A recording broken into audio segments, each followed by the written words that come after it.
Elhamdülillahi Rabbil alemin ve salatu ve selamu ala hayri halki Muhammed ve alihi ve sahbihi ecmaîn. Amma ba'd. Esselamu aleyküm ve rahmetullahi teala ve berekatuhu. Hayrul kelami kelamullah ve hayru hadi hadi Resulullah sallallahu aleyhi ve sellem. Sözlerinin en yaxşısı Allah'ın sözü, yollarının en yaxşısı Muhammed aleyhisselamın sözü. Yolları.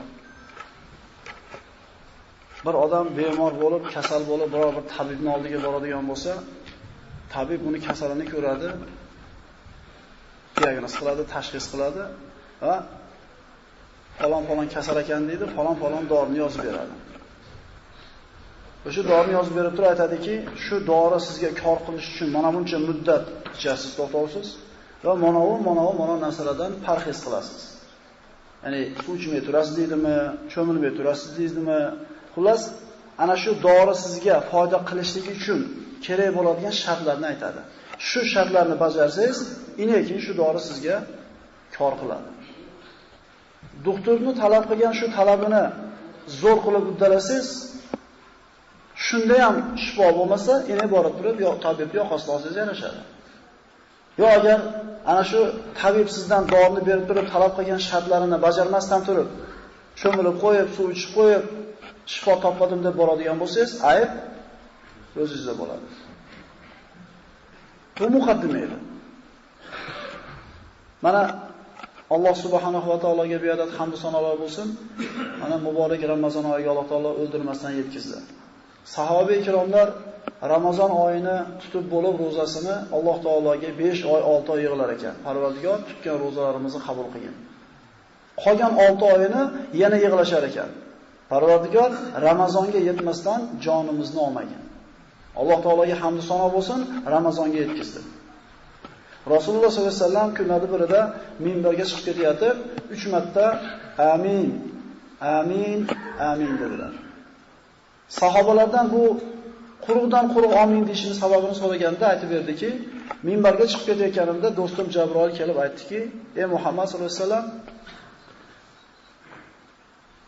ota-onasidan ikkalasi tirik yoki bittasi tirik bo'lsa bir kishini, shu ikkala ota-onasi yoki bitta ota-onasini tirikligida duosini olib, roziligini olib, o'zini jannatiy qilib olmagan kishi xor bo'lsin.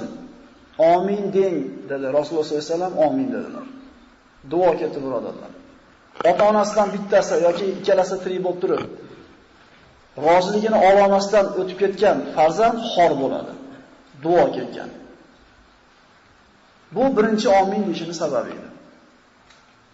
Ikkinchi amin deyishini sababini aytdiki, "Ya Rasululloh" dedi, "Qachon sizning ismingiz zikr qilingan paytda sizga salovat aytmagan kishini burni yerga chiqarsin, xor bo'lsin, amin deng" dedi Rasululloh sollallohu alayhi vasallam, amin dedilar. Demak, birodarlar, Rasululloh deyildimi, Muhammad alayhisalom deyildimi, payg'ambarimiz deyildimi, eng kamida alayhisalom deb qo'yish keraklik. Lekin sallallohu alayhi vasallam deyishlik afzal. Duo ketdi. Demak, Rasululloh sollallohu alayhi vasallam ismi zikr qilinganda salovat aytmagan odam nima bo'ladi? Burni yerga chiqadi. Va uchinchi amin deyishning sababi shu bo'ldiki, Jabroil alayhisalom Rasululloh sollallohu alayhi vasallamga aytdiki, qaysi bir kishi Ramazon oyiga guvoh bo'lsa-yu, gunohlardan tozalanib, o'zini jannatiylar qatoriga qo'shib olmagan bo'lsa, xor bo'lsin, amin dedi Rasululloh sollallohu alayhi vasallam, amin dedi. Birodarlar, mana shom payti kelishligi bilan islomda yangi kun boshlanadi. Hozir Ramazon oyida o'tiribmiz. Tong otganda Ramazon bo'lmaydi. Islomda shom payti keyingi kunda kirganligini bildiradi. Shunday bo'ladigan bo'lsa, siz bilan biz Ramazon oyida o'tiribmiz. Rasululloh sollallohu alayhi vasallamdan duo ketgan, shu oyda taqvo qilib, shu oyda ibodat qilib, agar biz o'zimizni gunohlardan tozalab jannatiylar qatoriga qo'shib olmaydigan bo'lsak, xor bo'lamiz. Burnimiz yerga chiqadi. Alloh o'zi saqlasin bundan. Mana so'zni boshida tabibning misolidan boshladim. Mana imom domlamiz tarovih namozini birinchi rakatiga Baqara surasidagi birinchi oyatlarni o'qidi. Bismillahirrohmanirrohim. Alif lam mim zalikal kitab la royba fi hudan lil muttaqin. Alif lam mim bu shunday kitobki, bu kitobda hech qanday shubha bo'lmagan kitob. Hudan lil muttaqin. Taqvodorlar uchun hidoyat bo'lgan kitob. Mana payg'ambarlarning qissalarini ko'rib chiqdik bir qator sizlar bilan. Allohga hamdlar bo'lsin. Va xulosamiz shu bo'ldiki, agar Alloh hidoyat qilsa, xohlagan bandasini hidoyat qilar ekan. Agar hidoyat qilishni xohlamasa, 25 ta mo'jizani ko'rsa ham, bahri lan nu'mina laka hatta naralloha jahratan. Allohni o'zimiz ko'zimiz bilan ko'rmagunimizcha senga iymon keltirmaymiz ey Muso deb turishaverar ekan. Qur'onda ba'zi oyatlarni o'qib turib dahshatga tushasiz. Bala qodirina ala an nusawwiya banana. Biz sizlarni o'lib, chirib turpoq bo'lib ketganlardan keyin qayta tiriltiramiz desak, ishonmayapsizlarmi dedi Alloh. Sizlarni tiritilishlik emas, faqatgina tiriltirib qo'yish emas, barmog'inglarning uchidagi izinglarda ham o'zi o'rni gap kelib qo'yamiz dedi. 19-asrning ikkinchi yarmida kriminalistika fani rivojlangandan keyin aniqlandi, odamda barmog'inizni bir-biriga o'xshamasligi. 1,5 yil burun bunaqa bir diqqat qayerdan aytilindi? Bunaqa puxtalik qachon aytildi? Payg'ambar sollallohu alayhi vasallam o'qishni, yozishni bilmagan bo'lsa, ha, demak bu Allohning kitobi ekan degan Qur'onga bo'lgan muhabbatingiz yana oshadi. Shundaymi? Sizni qalbingiz yumshab, dahshatga tushyapti Allohdan qo'rquvdan. Yana bitta odamga baribir o'tiribdi. Marajal bahrayni yaltaqiyan baynahuma barzahun la yabghiyan. Ikkita suv keladi, biri shirin, biri sho'r, urushadi, lekin o'rtasida ko'rinmaydigan to'siq bor, aralashmaydi. Hatto o'sha g'arb olamidagi katta bir dengizchi olim buni ko'rib iymon keltirib yoribdi. Xuddi shu oyatda bittasiga odamga o'qib bersangiz, unga temperaturasi ko'tarilmaydi ham, tushmaydi ham. Unga baribir. Nimaga bu kitob hammaga bir xil ta'sir qilmayapti? Aytasizda, "Va, shu mo'jizani odamlar ko'rsa nima bo'lar ekan? Hammasi iymon yo'q akalar. Alloh hidoyat qilganlar iymon keltiradi." Bu kitobda Alloh taolo aytayaptiki, bu shunday kitobki, shubha yo'q buning ichida va taqvodorlar uchun hidoyat deydi. Boya aytdim sizlarga.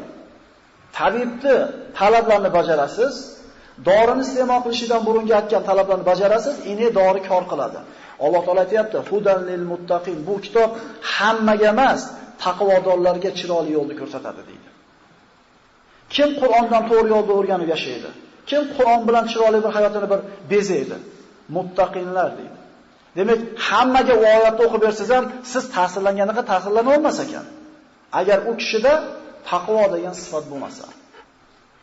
Bu oyatlarda Qur'oni Karimda birinchi o'rinda keltirilganligi, mana kitob tartib qilinganda Baqara surasi birinchi kelishligi va xususan mana shu Qur'ondagi eng katta sura bo'lgan Baqara surasidagi birinchi mana shu 5 yoki 6 ta oyatni nimaga birinchi o'rinda kelganligini bir fahm qilaylik. Bu kitobni o'qishdan avval deyapti, insonlar qaranglar. Bu kitob sizlarga asqatishini xohlasanglar, hayotingizda tuzatishini xohlasanglar, avval sizlarda 1, 2, 3 sifat bo'lish kerak. Ini kitob sizlarga asqatadi deyapti. Alloh Qur'onda manaqa degan, Alloh Qur'onda manaqa degan desangiz, bir odam buni tasdiqlamayapti. Nima deyapti? Shunday mazmun oyatlar borki, sutxo'rlikni kasb qilgan odamlar o'zlariga Alloh va Rasulidan urushni halol qilyapti deydi. Musulmon odam biladiki, sutxo'rlikka qo'l urgan odam, bergan ham, olgan ham xor bo'ladi. U aniq xor bo'lishligi, ikkilanmaydi, shunday emasmi? Endi xuddi shu oyatda ana shu deylik kitobga iymon keltirmayotgan yoki qalbi Alloh tomonga yotmagan odamga gapirsangiz, xoromayapti, normal yuribdi deydi. Falonchi, po'kinchi deydi, yegani oldida yemagani. Lekin ishtonning ichidan nima o'tayotganini o'zi biladi. Alloh va Rasulidan urushni o'ziga halol qilyapti deganda, boyaga aytgan Qur'on ta'sir qilayotgan odam tiyiladi bu ishdan. Boshqa odamlar u o'zi bilyapti hali sutxo'r hayot qana ketyapti. Alloh xor qilaman dedimi? Biz uni istamaymiz, qancha xor qilar ekan. U xor bo'lgani o'sha o'zi.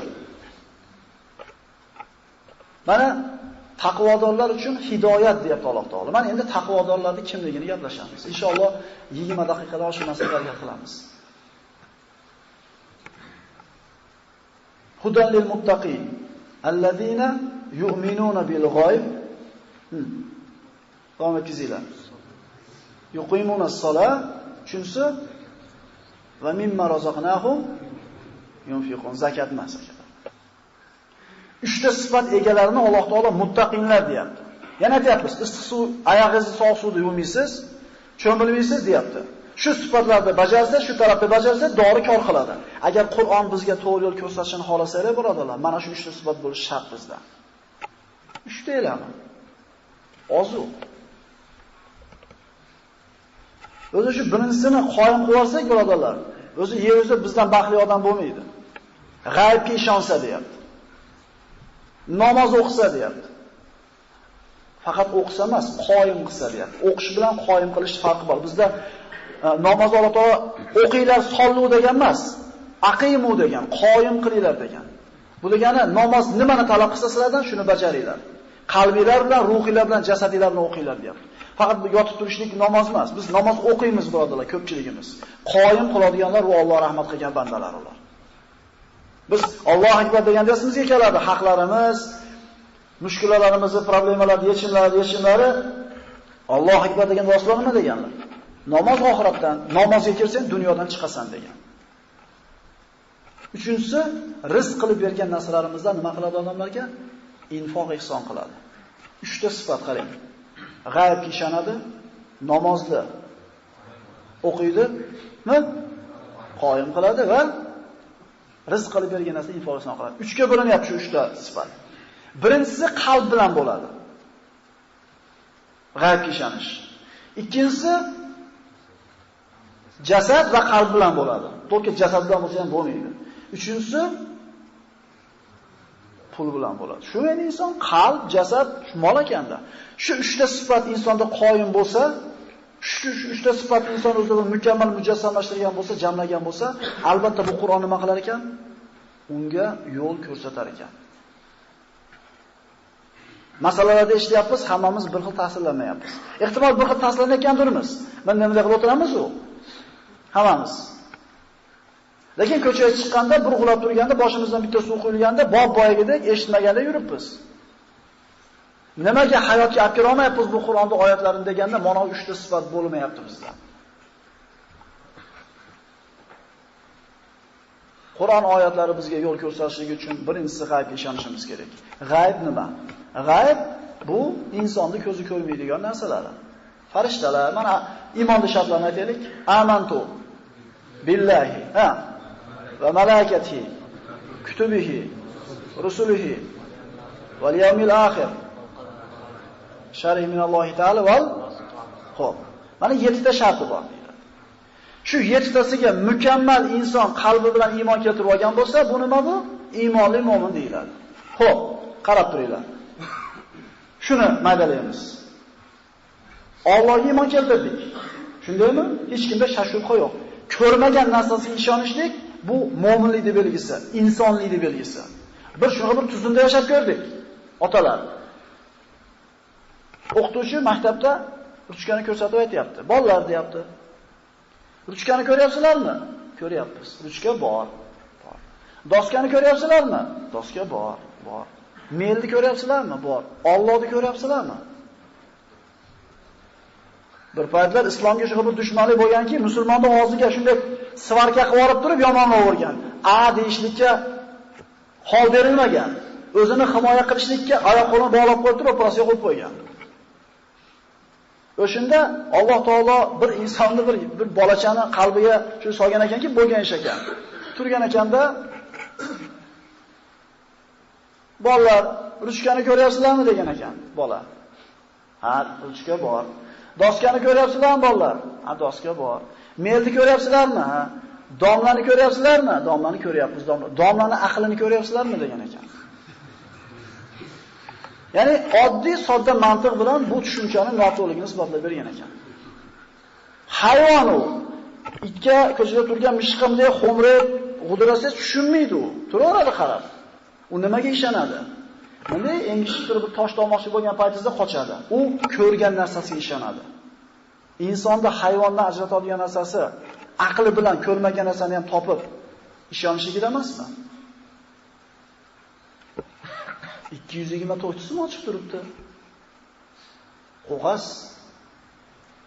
bo'lmasligi ham mumkin to'kunda. Bo'lishi ham mumkin, lekin nima qilasiz? Qo'rqasiz. Ko'zim